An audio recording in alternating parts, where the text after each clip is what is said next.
Minecraft. We're in the Village and Pillage update for Bedrock. So obviously this works across all your devices. I'm on Xbox One X, but it works with the Switch, it works with Pocket Edition, it works with Windows 10 Edition, it works with VR and everything basically except the PlayStation 4 version and Java. But Java has like very similar updates, so it's even somewhat applicable there.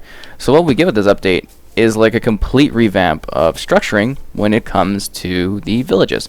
So the villages have been something that's a staple in the series for a long time, and they haven't really gotten much love. And what the Minecraft team is really working on these days is making the world feel a little bit more realistic, a little bit more dynamic, and something a little bit different.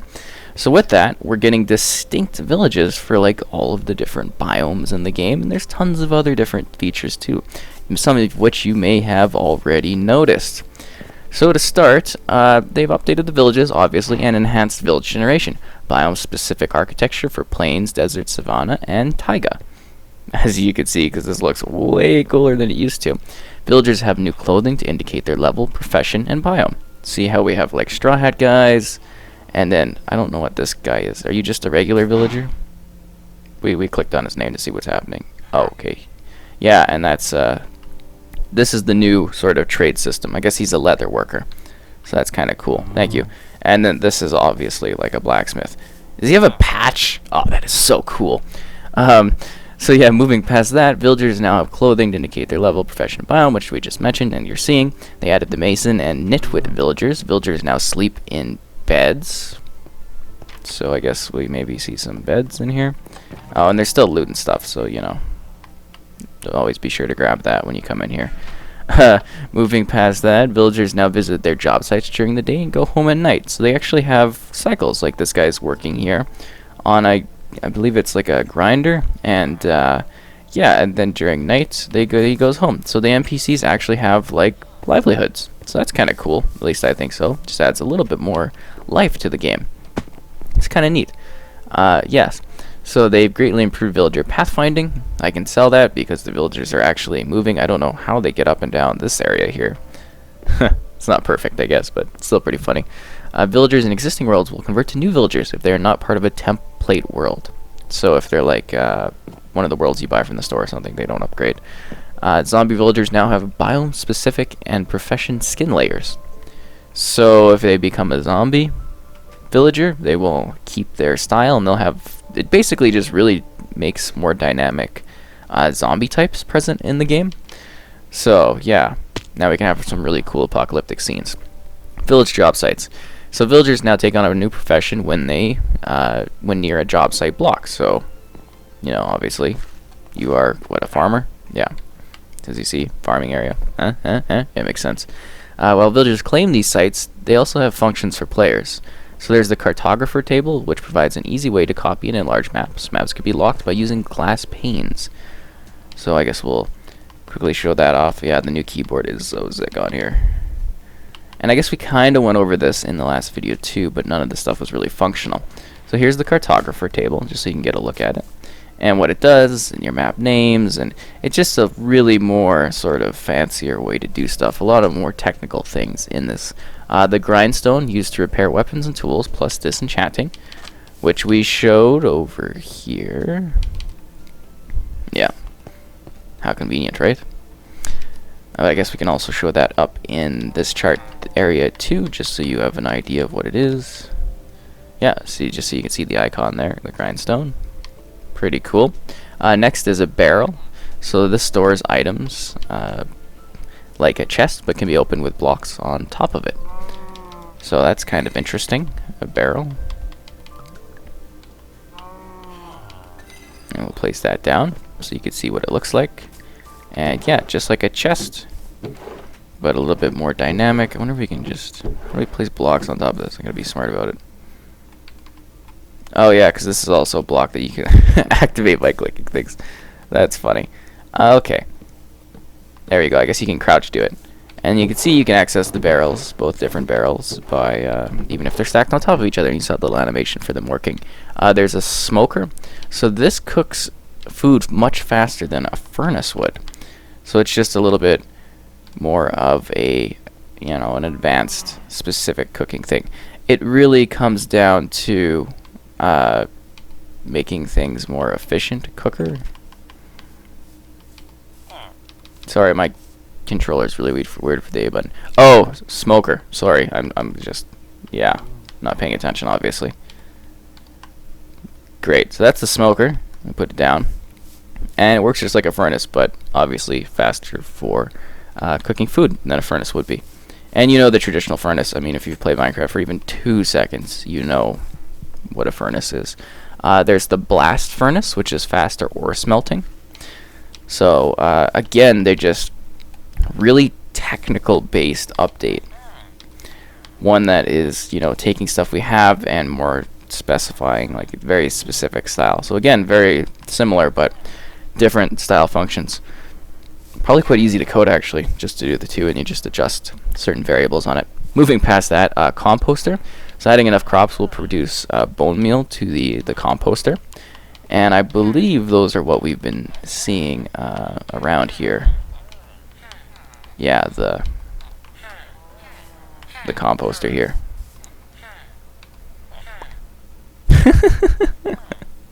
Anyways, yeah, so that's the composter for composting, obviously. And you add crops into that, which I guess we might be able to do if we have anything ready here. I just kind of destroyed it. I guess we could quickly do a carrot. And you see how it composts, and then we get bone meal. So a new way to get bone meal. And bone meal is used for growing crops faster, if you weren't aware of what bone meal is for. Next we have the stonecutter. So this is easy crafting for stone and cobblestone items.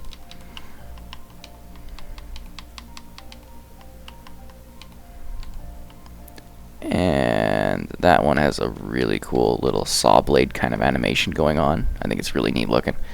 Deadly, don't step on it. It goes, ah! No, it's fine. But yeah, stonecutter. It's just for stone cutting. You know, stone and cobblestone. And then we have a smithing table and a fletching table, which has functionality coming up in a future update, I guess, that got delayed to a degree. Like, why would you include it then if it doesn't do anything? But yeah, that's the smithing table, and we'll show the fletching. I'm a little disappointed actually that they would add it and like there's no functionality to it. It's neat though. Fletching table. Yeah. They look cool. I assume this is for bows and arrows. And the fletching is for like tools. Hammer? I wonder if we're getting hammers. We don't have hammers. Cool. So villager trading, added brand new villager trades, and villagers now have a visual based trading system and will hold up an item they wish to trade if the villager is holding something they want. So we kind of showed that off earlier. This is the new sort of system. When villagers make trades, they gain experience. When they gain enough experience, they level up. Leveling up unlocks new trades. Villagers will resupply their trades when arriving at their job site. So you actually got to think about the cycle of villager life. Hello. Not enough carrots. Ah, that's funny. Then we also have the wandering trader. So I don't know if the wandering trader is available in this particular town because they wander, but we are able to spawn them in using an egg. So we're going to do that just so I can show off an example. So this is a pretty snazzy new character. They come with llamas, and they trade exotic sort of things. That's their whole thing. And then they've got cool llamas. And then there's like variables to the llamas too. If you want the full details on the llama, let me know, and I'll drop you a link for info on that. But basically, the llamas, I think you can take them, and they give you like their better types of llamas. Well, take as in, you eliminate this guy. So they're accompanied by 2 fancy llamas, the wandering trader. It's a village mob that will appear at a village's gathering site periodically and stay for a period of 2 to 3 in-game days. This trader offers items from a variety of different biomes, random dyes, and other rare materials. Cool, so we're moving past that, and we're talking about the bells. So when rung, all villagers run into their houses. Did they run into their houses? I don't know, I think they did. Bells ring when players interact with them or are powered by redstone. I think this is a really cool touch because apparently, and I don't know if you can do it yet, you can kind of do like a tripwire, and then when you hit it, the bells ring. And so I think it's just going to be kind of a cool like perimeter type thing. So pillager outposts. I don't think we have one nearby. I guess we could fly over here quickly and take a look at that, but we could talk about them regardless. So pillager outposts, this is a new tower hangout for pillagers that generate in the same biomes as villages. Pillagers will respawn around the tower, clear them out, and score some loot. Oh, this is so cool looking. I'm assuming this is like the taiga one. Oh, wow. Oh, that is so neat. Oh my god. That is so cool looking. I love Minecraft at night, especially like lit up areas. This looks miles better than than it used to in terms of like the village generation, at least I think so. So they have villager captains. These can be found holding a banner in pillager outposts. A player that kills the captain will be given the bad omen effect. Can we spawn that? I'm not quite sure. Let's see what we get when we type up the pillager. Oh, well, we can spawn pillagers at least, so you can get a look at them. So these are like crossbow type guys. Whoa, is that like the blacksmith? I probably shouldn't have spawned this guy here. But that's kind of what they are. They're the guys with the crossbows, and that's why they added the crossbow tech. Is he going to fight like the iron golem? I want to see him fight the iron golem. Get down there. Go after the iron golem. Oh, he's fighting the iron golem. Does the iron golem know what to do? I think he's in water. Oh! Did you see that? Cat's shaking his head. He's like, whoa! So rabbits, when a player enters a village with bad omen, a raid will be triggered. Pillager enemies will attack a village in waves. Players that successfully defend a village from a raid will receive the Hero of Village effect, giving a steep discount on trades with the villagers. Hi, cat. Pillager patrols. Groups of pillagers, and ravagers can be found patrolling the overworld. So a ravager is a powerful new enemy. I believe they had a different name. Oh, crap. There we go. So we'll spawn one of those. So this is a ravager. They are big boar type creatures. They're very scary looking. They're powerful new mobs. They can be found in villager patrols and during village raids. When running, it can destroy some blocks like crops, so watch out. And it can be ridden into battle by villagers. Can we ride it? I want to kind of ride this thing. It's scary looking. At least I think so. This water adds like a whole new dynamic. Whoa! I think the iron golem is having some troubles due to the water. It just wants to defend its villagers. I guess that's a situation where the, giant stone golem guy could get killed. So other new features, we've got a campfire, and I hope I'm going through this fast enough. I'm just trying to cover everything and give enough depth in regards to what everything does. So these are going to be really cool because we finally have like smoke. So you can actually have chimneys that are dynamic. Look at that. That is so cool. A new light source to cozy up your village. Works great as a fireplace at home. With no fire spread to worry about. Throw some food on it and become a campfire cooking pro. From what I understand, you can also place... Oh, sorry. So sorry about that.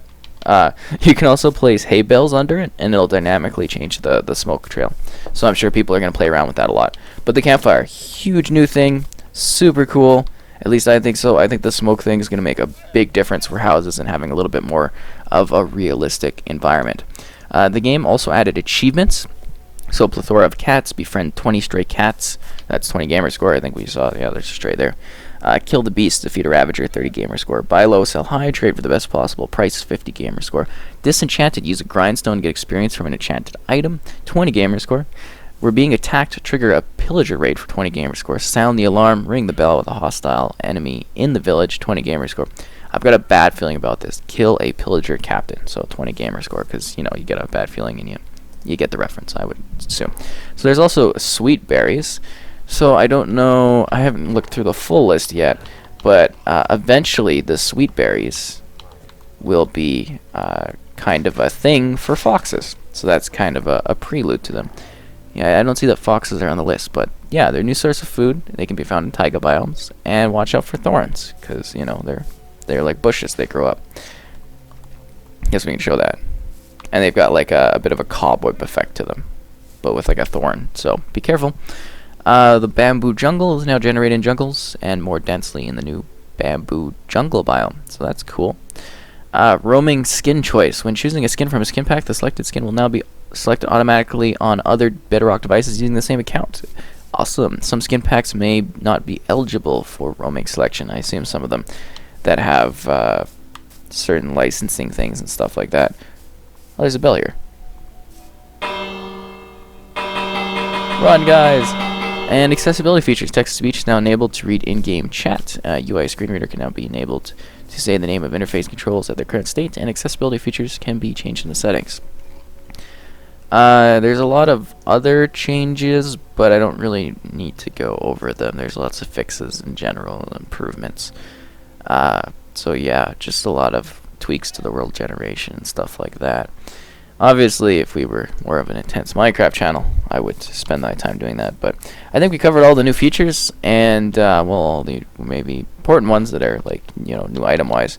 So I hope you liked this look at the Village and Pillage update, which is honestly just like a massive change for the game, at least I think so. Just in terms of adding new content, new features, and really preparing us for the future of Minecraft, where they continue to add more things and expand this lovely and enchanting world in the future. So yeah.